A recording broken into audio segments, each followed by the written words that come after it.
By the time Rhaenyra Targaryen turned her gaze toward King's Landing, the war had already devoured much of Westeros. Castles lay in ruins.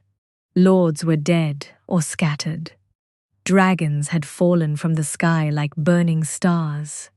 Yet the greatest prize remained untouched, the Iron Throne itself. Inside King's Landing, King Aegon II Targaryen had become a shadow of himself. Wounded from battle and consumed by grief after the loss of his son, he ruled only in name. Power in practice rested with whoever could seize it. The city itself was restless. Food grew scarce.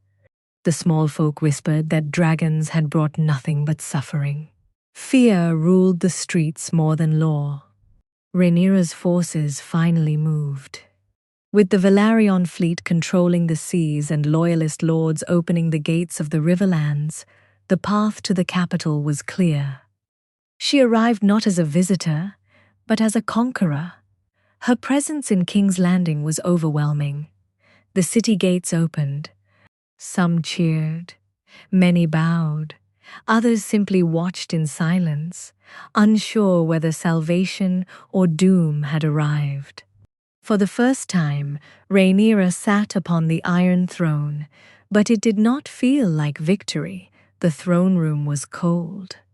The Iron Throne itself, sharp, twisted, immense, seemed almost hostile. Rhaenyra cut herself repeatedly upon it as she climbed. The crown of kings had never been gentle, and neither had the kingdom it ruled. Despite finally achieving her lifelong ambition, she found no peace, only suspicion and exhaustion. Rhaenyra's rule in King's Landing quickly deteriorated. The war had drained the city's resources. Food shortages worsened, taxes increased. Her supporters grew divided over how to maintain control. Meanwhile, rumors spread that King Aegon II still lived and was gathering strength elsewhere. Fear returned, and with it, resistance. In desperation, the people of King's Landing rose against the dragons kept in the dragon pit. They feared what these creatures represented, not protection, but destruction. The uprising became violent. Dragons were attacked, some escaped, others were killed in horrific circumstances. The death of these dragons marked another irreversible loss. The age of dragons was clearly ending. Even the victors were losing them.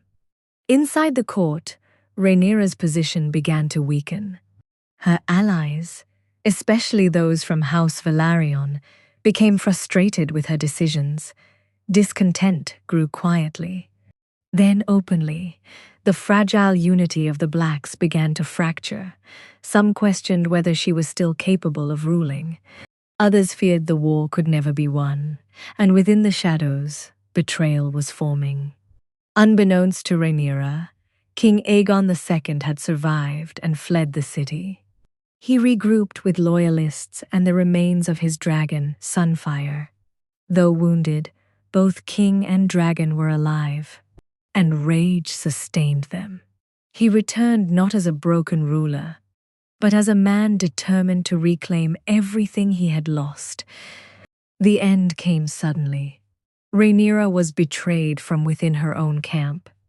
Her supporters, weary of war and desperate for peace, opened the gates of Dragonstone. When she arrived, she believed she was still among allies. She was not.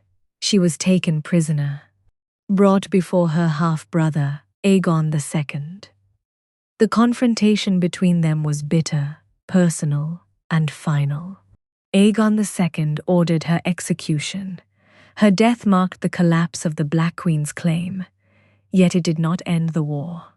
Because dragons and vengeance do not die so easily. Even after Rhaenyra's fall, the realm did not stabilize. Instead, it fractured further. Remaining factions continued fighting in her name or against it.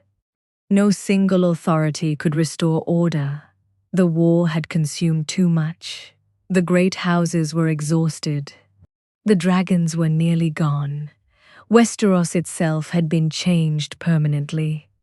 By the end of the conflict, and most dragons were dead, entire noble lines were extinguished. Thousands of small folk had perished. The Targaryen dynasty had been shattered from within. What had begun as a dispute over succession had become the slow destruction of the very power that made the Targaryens rulers. The Iron Throne remained, but its foundation had cracked.